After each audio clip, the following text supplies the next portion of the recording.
नमस्कार. Geology optional for राज्यसेवा mains, वनसेवा मेन्स यांच्या लेक्चर सिरीजमध्ये आपले स्वागत. मागील लेक्चरमध्ये आपण जिओलॉजी ऑप्शनल त्याचे प्रोज, कॉन्स व स्पर्धा परीक्षेसाठी जिओलॉजी ऑप्शनल कशाप्रकारे उपयुक्त ठरू शकतो याबद्दल मार्गदर्शन घेतलेले आहे. या लेक्चरमध्ये आपण जिओलॉजी सिलेबसबद्दल जाणून घेणार आहोत, तो डिकोड करणार आहोत. या स्लाईडमध्ये आपण पाहू शकता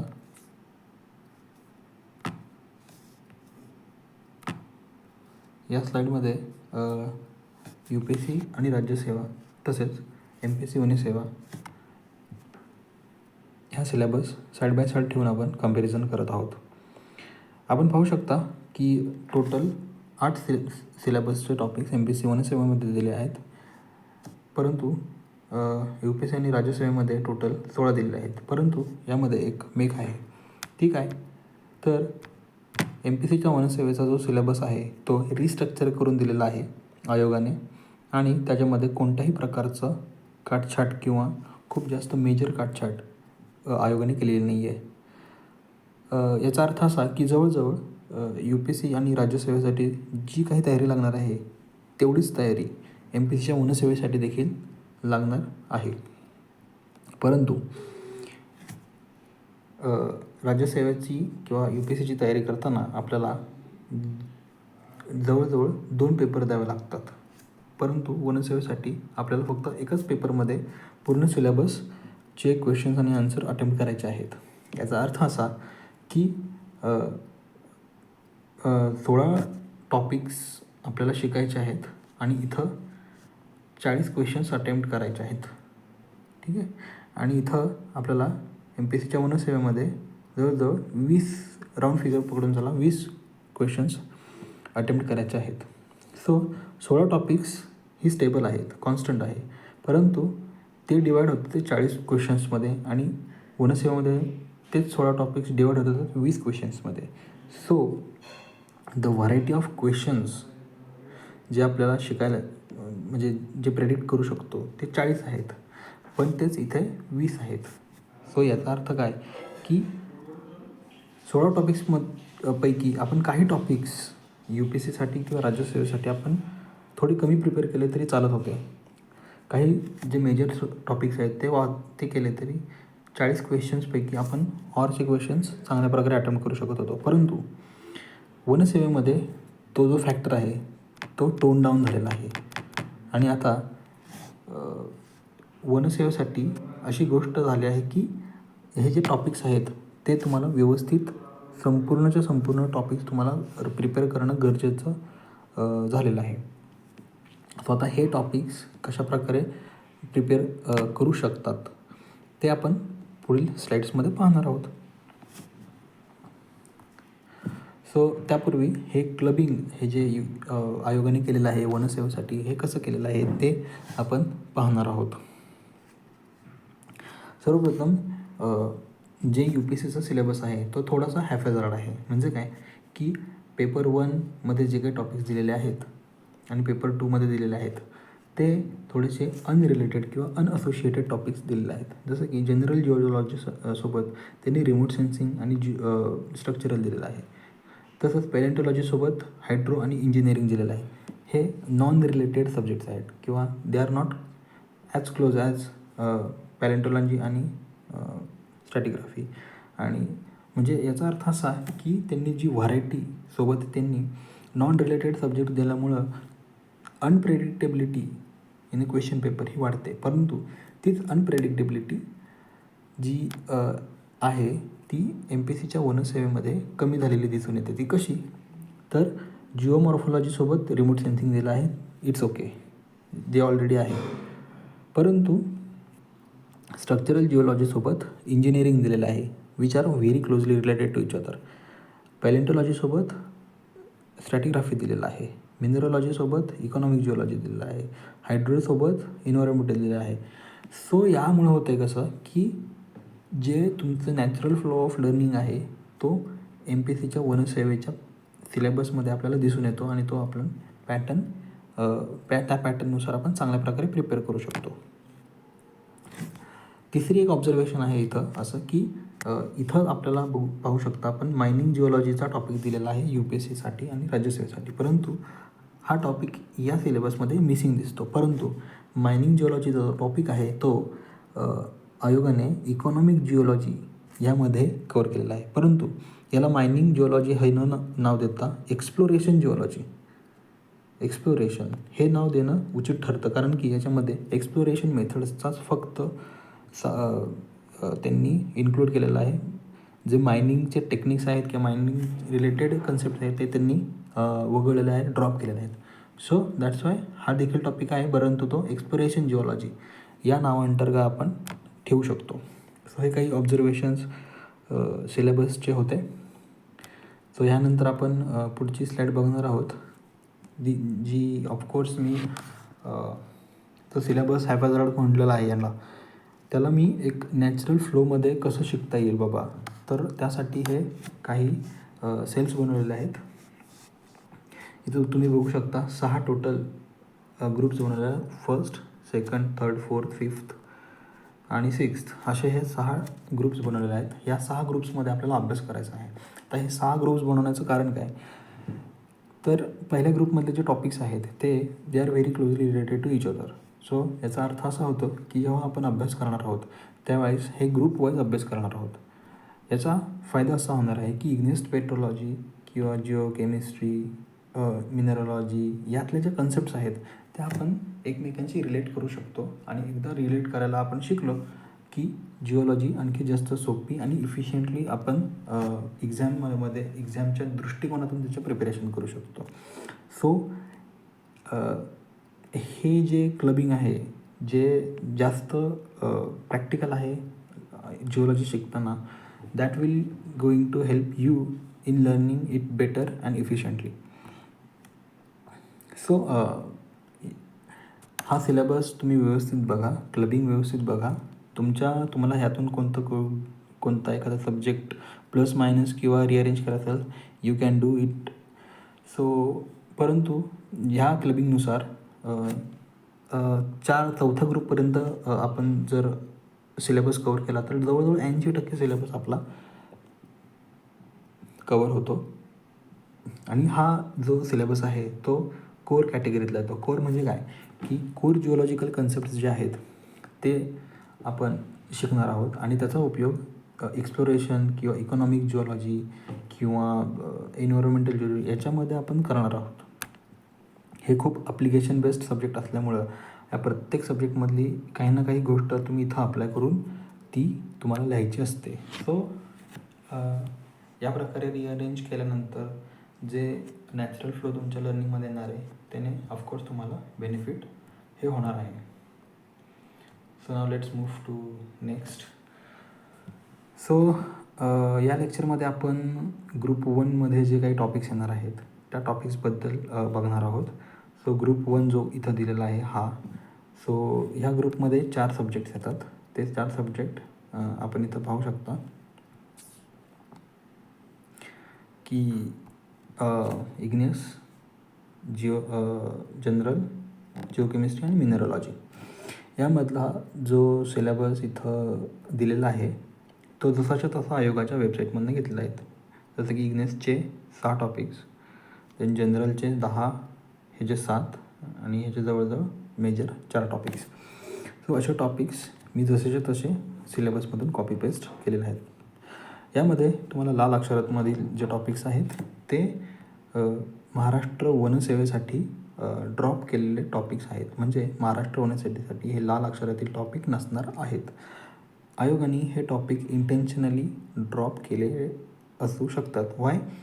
बिकॉज हे जे टॉपिक्स आहेत हे थोडेफार रिलेटिवली नॉन इम्पॉर्टंट आहेत किंवा ॲप्लिकेशन बेस्ड आहेत, त्याच्यामुळं हे ड्रॉप केले असणार. दुसरं कारण असं असू शकतं की जेव्हा एकाच पेपरमध्ये खूप सारे सब्जेक्ट तुम्हाला कवर करायचे आहेत त्यावेळेस खूप जास्त न लागणारे टॉपिक्स देऊन मुलांवरचं प्रेशर आयोगाला मे बी वाढवायचं नसेल किंवा ते टोन डाऊन करायचं असेल. त्यामुळं काही सब्जेक्ट्समधले एक दोन टॉपिक्स आयोगाने कट डाऊन केलेले आहेत.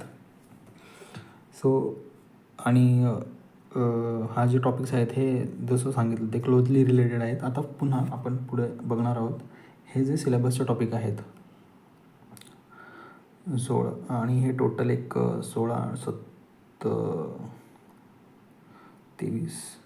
27 एक टॉपिक्स आहेत. त्यांना आपण पुन्हा एकदा त्या रिअरेंज करून त्यांना कशाप्रकारे एक नॅचरल फ्लोमध्ये शिकता येईल ते आपण आता पाहणार आहोत. सो हे जे 4 सब्जेक्ट आपण दिलेले आहेत इग्नियस, जिओकेमिस्ट्री आणि मिनरॉलॉजी आणि जनरल जिओलॉजी, हे जे 4 सब्जेक्ट आहेत त्यांना पार्ट 1, पार्ट 2, पार्ट 3 आणि पार्ट 4 या पार्ट्समध्ये आपण डिवाईड केलेले आहेत. आता या पार्ट्समध्ये डिवाईड करताना आपण हे 4 सब्जेक्ट वेगवेगळे न समजता ह्यांना जर फॉर एक्झाम्पल हे जे 4 सब्जेक्ट आहेत ह्यांना वेगळे न समजता हा एकच सब्जेक्ट आहे आणि यांना रिअरेंज, ह्यांचे जे टॉपिक्स आहेत ते रिअरेंज कसं करू शकतो ते आपण इथं पाहणार आहोत. जसं की आपली सुरुवात पार्ट 1 पासून होणार आहे. पार्ट 1मध्ये मॅग्मा जनरेशन आणि क्रिस्टलायझेशन. हे लॉजिकली का आपण पहिल्यांदा शिकायचं, इथूनच का सुरुवात करायची याचं एक रिझन देतो. जिओलॉजी हा जो सब्जेक्ट मी तुम्हाला सांगितलं, geo means earth, logy means science. It is a science of earth आणि earth is made up of rocks. So रॉक्सची स्टडी करणं हे खूप गरजेचं होऊन जातं जिओलॉजीचा अभ्यास करताना. आता रॉक्समध्ये पण खूप सारे प्रकार आहेत. बेसिकली आपण इग्नियस, सेडिमेंटरी आणि मेटामॉर्फिक हे 3 रॉक्सचे प्रकार बघतो. परंतु इग्नियस रॉक्सला आपण प्रायमरी रॉक्स म्हणतो. Why? Because primary rocks are the rocks जे पृथ्वीवरती सर्वात पहिल्यांदा तयार झाले आणि हे जे इग्नियस प्रोसेस आहेत, जे मॅग्मा, लावा आपण म्हणतो त्याच्यापासून बनणारे ते रॉक्स आहेत, त्याच्यामुळे त्यांना प्रायमरी रॉक्स म्हणतात. हा क्वेश्चन UPSCमध्ये देखील येऊन गेलेला आहे.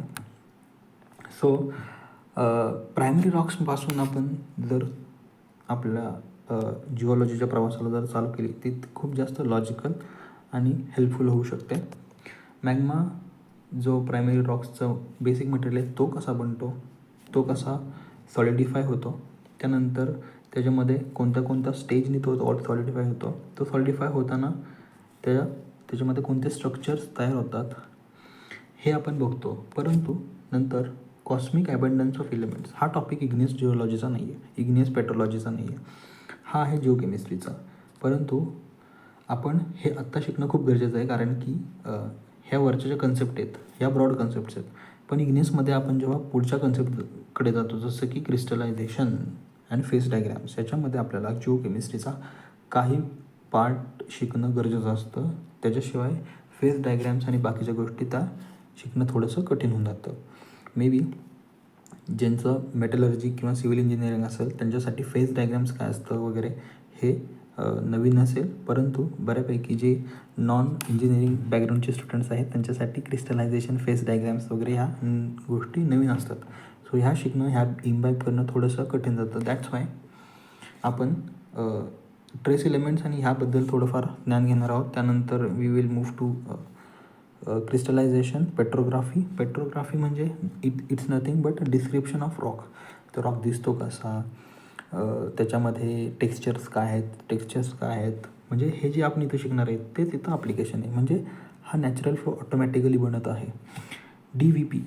DVP म्हणजे डेक्कन व्हॉल्कॅनिक प्रोव्हिन्स, म्हणजे जे आपण डेक्कन ट्रॅप्स म्हणतो ते, त्याबद्दल आहे. हा टॉपिक वनसेवेसाठी नाही आहे, बाकीच्या परीक्षांसाठी आहे. सो नॅचरली आपण पार्ट 1 पासून जेव्हा चालू करतो तेव्हा आपण पार्ट 2कडे जातो, पार्ट 2वरून पार्ट 3 आणि पार्ट 3वरून पार्ट 4 अशा प्रकारे जेव्हा आपण स्टडी करतो त्यावेळेस आपला पहिला टॉपिक किंवा पहिला ग्रुप हा आपण कंप्लीट करत असतो.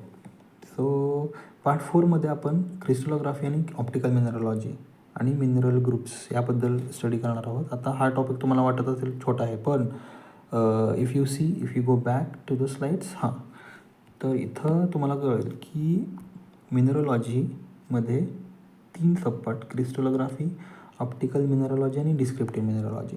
डिस्क्रिप्टिव्ह मिनरॉलॉजी आपण आय थिंक पार्ट 1, 2मध्ये वगैरे शिकू. परंतु जे क्रिस्टलोग्राफी आहे आणि ऑप्टिकल मिनरॉलॉजी आहे हा थोडासा विस्तृत सिलेबस आहे. तो शिकण्यासाठी तुम्हाला थोडंसं टाईम द्यावा लागतो, थोडासा टाईम त्या सब्जेक्टसोबत स्पेंड करावा लागतो, तेव्हा जाऊन तुम्हाला थोडंसं चांगलं प्रकारे त्याची अंडरस्टँडिंग वाढते. सो हे माझं डिमार्केशन असणार आहे. हा व्हिडिओ बघत असताना I will suggest you to तुम्ही एक सिलेबसचा प्रिंटआउट काढा. ते प्रिंटआउट घेऊन तुम्ही बसा. याचं कसं मी रिइंजिनिअरिंग केलेलं आहे ते व्यवस्थित बघा. तुम्हाला याच्यामध्ये काही इनपुट देता आहेत का ते करा, परंतु या लाईन्सवरती तुम्ही स्वतःचा अभ्यास करू शकता आणि तो अभ्यास तुम्ही प्लॅन करू शकता. या लेक्चरमध्ये आपण फक्त ग्रुप 1 जो आहे तो पाहिलेला आहे. पुढील लेक्चरमध्ये बाकीचे ग्रुप्सचा स्टडी आणि तो कसा आपण इंटिग्रेट करू शकतो ओव्हरऑल स्टडीसोबत ते पाहणार आहोत. नंतर आपण ग्रुप 1साठी जे रेफरन्स बुक लागणार आहेत त्याबद्दल थोडक्यात माहिती घेणार आहोत.